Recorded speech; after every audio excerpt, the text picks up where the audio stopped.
પાકિસ્તાનમાં અસીમ મુનીરની ચકલી હવે ફૂલે કે ચડી છે. એમણે સ્વઘોષિત પોતે જ પોતાને એક હોદ્દો આપી દીધો છે. એનું નામ છે CDF, એટલે કે ચીફ ઓફ ડિફેન્સ ફોર્સિસ. અત્યારના આર્મી ચીફ અને ચીફ ઓફ ડિફેન્સ સ્ટાફ ને એ બધા હોદ્દા એમને નાના પડતા હતા, એટલે બધા હોદ્દાની ઉપર એમણે પોતાનો હોદ્દો એક નવો બનાવ્યો છે. જેવું આ પદ મળ્યું એટલે અસીમ મુનીરે પોત પ્રકાશ્યું અને ભારત વિરોધી બયાનબાજી ફરી શરૂ કરી છે. આજે આપણે અસીમ મુનીર, એમનું સત્તા પર રહેવું અને ભારત પાકિસ્તાનના હવે પછીના સંબંધોની વાત કરીએ. નમસ્કાર. ભારત અને પાકિસ્તાન જ્યારે છૂટા પડ્યા 1947માં, ત્યારથી ભારતમાં અત્યાર સુધી 15 વડાપ્રધાન, પાકિસ્તાનમાં 24 વડાપ્રધાન અત્યાર સુધી બની ગયા છે. એનો મતલબ એવો થયો કે પાકિસ્તાનમાં કોઈ સ્થિર સરકાર નથી.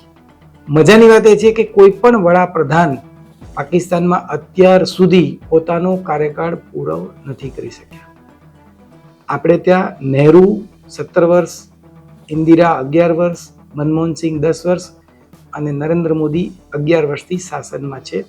પાકિસ્તાનમાં એનું એક મુખ્ય કારણ એ છે, અત્યાર સુધી 11 આર્મી ચીફ પાકિસ્તાનમાં સત્તા પર આવી ચૂક્યા છે. ચીફ ઓફ ડિફેન્સ ફોર્સિસ એટલે કે અસીમ મુનીર એવું બોલ્યા છે કે ભારત ભ્રમમાં ન રહે, ભવિષ્યમાં કોઈ પણ હુમલાની સ્થિતિમાં પાકિસ્તાનનો પ્રતિભાવ પહેલા કરતા વધુ ઝડપી અને કઠોર હશે. ભારતે જવાબ આપ્યો છે.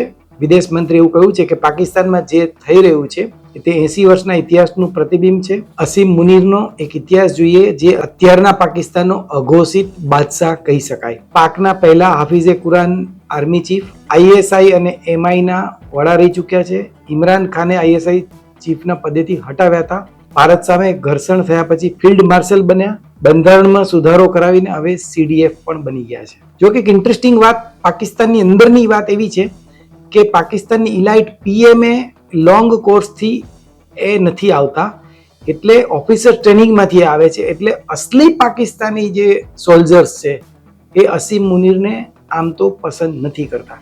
સૌથી ગંભીર ભારત માટેની વાત એ છે કે પાકિસ્તાન પાસે જે પરમાણુ હથિયારો છે એની આંગળી અને એનું ટ્રિગર હવે મુનીરના હાથમાં હોવાનું કહેવાય છે. મુનીરનું આ વોર મોડેલ અને કેવી રીતે ભીખ માગીને પણ પોતાનું ટંગડી ઊંચી રાખે છે, એમાં ચીન પાસે મિલિટરી હાર્ડવેર અને સાયબર ટેકનોલોજી, સાઉદી અરેબિયા પાસે આર્થિક બેલઆઉટ પેકેજ અને તેલ, UAE સાથે લોન રોલઓવર અને રોકાણ માટે, કતાર માટે LNG અને તાત્કાલિક એટલે ઇન્સ્ટન્ટ ફંડિંગ જોતું હોય તો, અને તુર્કી માટે આધુનિક ડ્રોન અને એની ટેકનોલોજી એમણે તુર્કી પાસેથી લીધી છે. ભારત અને પાકિસ્તાનની આમ તો કોઈ રીતે સરખામણી થઈ શકે એમ નથી.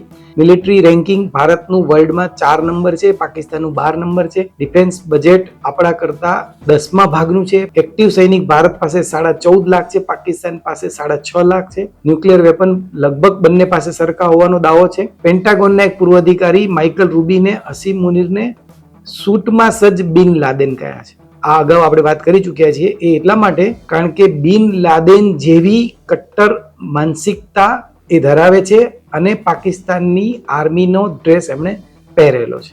અફઘાન સરકાર માટે મુનીર એવું કહ્યું છે કે અફઘાન સરકારે TTP અને પાકિસ્તાનમાંથી બેમાંથી એકની પસંદગી સિવાય કોઈ વિકલ્પ નથી. એટલે અફઘાન સરહદ પર પણ હવે પાકિસ્તાન એટલે કે મુનીર વધારે એગ્રેસિવ થઈને કામ કરવા માંગશે. અને છેલ્લે અસીમ મુનીર અને ભારત પરના હુમલાની એક ક્રોનોલોજી આપણે સમજવા જેવી છે. પુલવામામાં હુમલો થયો હતો ત્યારે અસીમ મુનીર ISI ના ચીફ હતા. જે પહેલગામની બેસરન વેલીમાં જ્યારે હુમલો થયો હતો ત્યારે મુનીર આર્મી ચીફ બની ગયા હતા. પાકિસ્તાની સંસદના ઉપલા ગૃહમાં મુનીરને જ્યારે સર્વા બનાવવાના વોટિંગ થયું હતું એ જ દિવસે દિલ્હીમાં બ્લાસ્ટ થયો હતો. ભારતે હવે મુનીરને બિલકુલ અંડર એસ્ટિમેટ ના કરવા જોઈએ અને ઓપરેશન 2.0 નું વિચારવાનું શરૂ કરી દેવું જોઈએ. સોમવારથી શુક્રવાર સુધી રાત્રે 8 વાગે તમે જોતો રહો એડિટર્સ વ્યૂ. આવતીકાલે ફરી મળીએ. નમસ્કાર. આખો વિડિયો જોવા માટે ડાઉનલોડ કરો દિવ્ય ભાસ્કર એપ.